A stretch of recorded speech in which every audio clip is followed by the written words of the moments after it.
सदनिका गैरव्यवहार प्रकरणामध्ये माणिकराव कोकाटे सध्या वादाच्या भोवऱ्यामध्ये अडकलेला आहे। हायकोर्टाकडून त्यांना तुर्तास तरी जामीन मंजूर करण्यात आलेला आहे आणि मात्र आता अध्यक्षाच्या दालनामध्ये हा चेंडू टाकण्यात आलेला आहे आणि अध्यक्ष आमदारकीचा जो राजीनामा आहे किंवा आमदारकी पात्र की अपात्र ठरवण्याचा निर्णय जो आहे तो आता अध्यक्ष घेणार आहेत। त्या संदर्भात आपल्यासोबत बोलण्यासोबत ॲडव्होकेट प्रशांत जाधव जे आहेत। सर, काय सांगाल? सध्या आता माणिकराव कोकाटे खूप चर्चेमध्ये आहेत, हायकोर्टानं दिलासा दिला आहे, या प्रकरणाकडे कसं बघताय तुम्ही?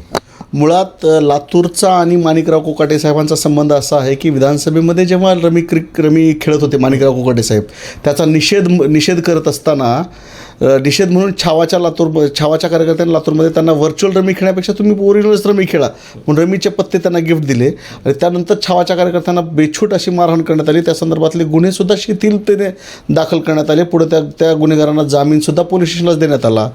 या संदर्भामध्ये गुन्हेगारांना पाठीशी घालण्याचं जे धोरण आहे ते या महायुती सरकारचं दिसतंय आणि माणिकराव कोकाटे साहेबांना जामीन मिळाला आहे, परंतु कन्व्हिक्शन सस्पेंड झालेली नाही आणि त्यामुळे लोकप्रतिनिधी कायदा 1951च्या कलम 8 सेक्शन 8 सबसेक्शन 3 प्रमाणे ते आपोआप निस्पृह ठरतात। त्यामुळे त्यांच्यासाठी वेगळी अशी काही करून त्यांना वाचवण्यासाठी किंवा ते करण्याची गरज नाही, तर स्वतःहून त्यांनी राजीनामा द्यावा आणि महाराष्ट्राच्या जनतेने खरं तर त्यांना ज्यावेळी सेशन कोर्टाने शिक्षा दिली त्यावेळीच तो राजीनामा घेणं अपेक्षित होतं। ज्यावेळी ते रमी खेळत होते त्यावेळेस त्यांचा कृषी मंत्री म्हणून त्या अशा निष्क्रिय कृषी मंत्र्याचा आणि ज्यांना शेतीसमोर शेतकऱ्याचे एवढे प्रश्न असताना सुद्धा त्यांना त्याची जाण राहिली नाही, अशा शेतकऱ्याला काढून त्यांना रमी खेळाचा विकास करण्यासाठी क्रीडा मंत्रालयासारखं खातं देण्यात आलं। म्हणजे आपण नेमकं कुठे घेऊन जातो या महाराष्ट्राला आणि महाराष्ट्रामध्ये नेमकं आपल्याला काय बनवायचं, कशा खेळाचे चांब बनवायचे। आता माणिकराव कोकाटे साहेबांचा 2,500 रुपये दरमहा उत्पन्न दाखवलं 1989ला आणि आता कालपराचं 2024चं जर त्यांचं ॲफिडेविट काढून पाहिलं तर त्यात शेकडो पटीनं संपत्तीत वाढ झालेली दिसते। हे कशाचं द्योतक आहे? भ्रष्टाचारांना पाठीशी घालणं, गोरगरिबाच्या संपत्तीवर डल्ला मारणं। 25 एकर जमीन होती 1989ला माणिकराव कोकाटे साहेबांच्या नावावर।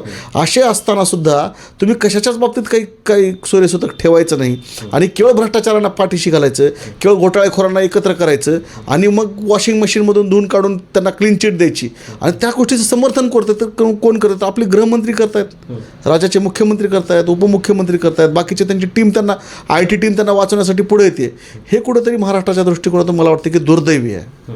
नाही, आता अध्यक्षांच्या दालनामध्ये हा चेंडू दिला या पात्रतेचा, अध्यक्ष कसा निर्णय घेतील काय वाटतं तुम्हाला या संदर्भात? अध्यक्ष स्वतः ॲडव्होकेट आहेत, ते लिडिंग प्रॅक्टिशनर आहेत आणि अध्यक्षपद जे आहे आपलं ते न्यायिक पद आहे आणि मला वाटतं की त्यांनी योग्य निर्णय घ्यावा, कारण की राजधर्माचं पालन करणं इथं अपेक्षित आहे। ते कोणत्या पक्षाशी बिलॉंग करतात असं नाही, तर ते महाराष्ट्रातल्या जनतेचे विधानसभेचे अध्यक्ष म्हणून काम करतात आणि त्यांनी राजधर्माचं पालन करावं असं माझी एक वकील म्हणून अपेक्षा आहे आणि ते पण वकील आहेत म्हणून त्यांच्याकडून जास्त अपेक्षा आहे की त्यांनी राजधर्माचं पालन करावं आणि यांना योग्य तो निर्णय देऊन लवकरात लवकर द्यावा, कारण की डिले झाला 1989ची केसेसचा निकाल आता 2025पर्यंत लागतोय। म्हणजे एक प्रकारचा डिले होतोय आणि न्याय देण्यात जर समजा डिले होत असेल तर ते एक प्रकारचा अन्यायच आहे आणि तसं काही होऊ नये। म्हणजे त्या मूळ आर्थिकदृष्ट्या दुर्बल घटकात असणाऱ्या लोकांना फासलेला हा खूप मोठा खूप असलेला खंजीर आहे।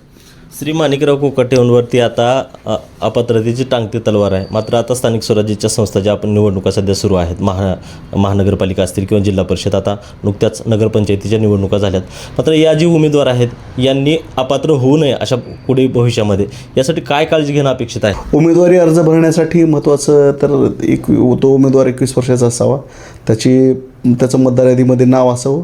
जर तो राहत असलेल्या प्रभागात सोडून इतर प्रभागात जर तो राहत असेल व निवडणूक लढवणार असेल त्या मतदार यादीची प्रमाणित प्रत त्याच्यासोबत असणं आवश्यक आहे।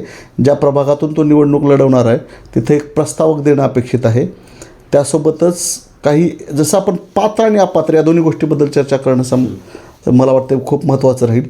अपात्रतेच्या प्रकरणामध्ये सुद्धा आपण पाहिलं आहे की अवैध बांधकाम आणि बेकायदेशीर बांधकामाबाबत जिल्ह्यामध्ये आपल्याकडे उदाहरणं आहेत की औसाचे नगराध्यक्षपद असेल किंवा लातूरच्या सुद्धा काही लोकप्रतिनिधींनी अवैध बांधकाम किंवा बेकायदेशीर बांधकाम केल्यामुळं कशा पद्धतीनं अडचणीत आलेत ते आपण पाहिलेलं आहे।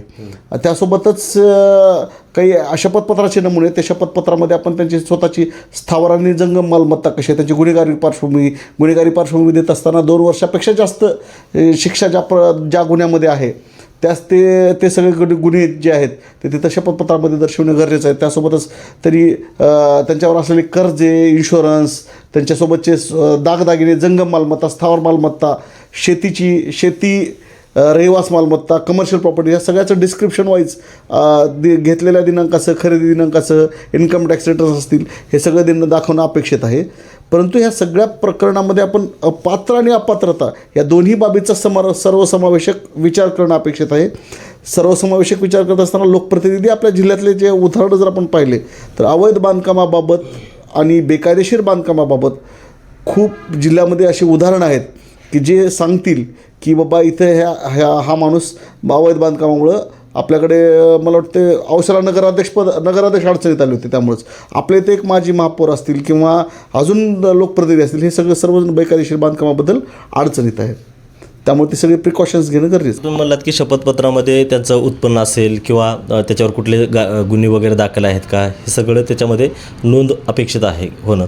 मात्र बरेचदा काय होतं की जे उत्पन्न आहे त्याच्यामध्ये बरेच पटीनं वाढ झालेली सुद्धा दिसते आणि त्यामुळं खरा जो उमेदवार आहे किंवा खरा लोकप्रतिनिधी आहे हे जनतेने कसं निवडायचं एखाद्या मतदाराने, काय त्याच्यासाठी असतं? बघा, आता RBIचा रेशो असा आहे की 4% दरवाढ झाली पाहिजे दरवर्षी. आपण 10% जरी दरवाढ पकडली किंवा त्याच्या संपत्तीमध्ये वाढ पकडली तरी 50% नैसर्गिक वाढ होते 5 वर्षामध्ये 10-10%. परंतु ती जर काही शेकडो पटीत होत असेल तर तो निश्चितपणे त्याच्या पदाचा काही ना काही गैरवापर त्या माणसाने केलेला आहे. त्याच्या कॉन्टॅक्ट्सचा असतील.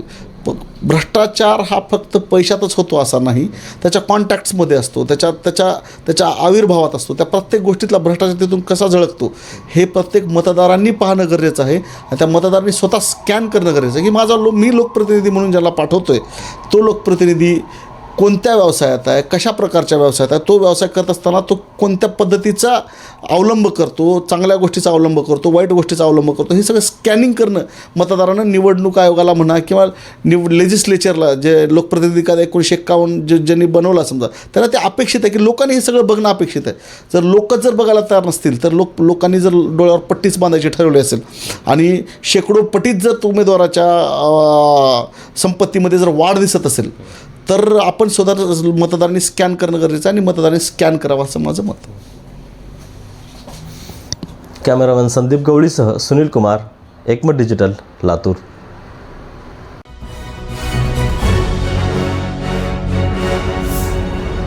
Thanks for watching Ekmat Digital.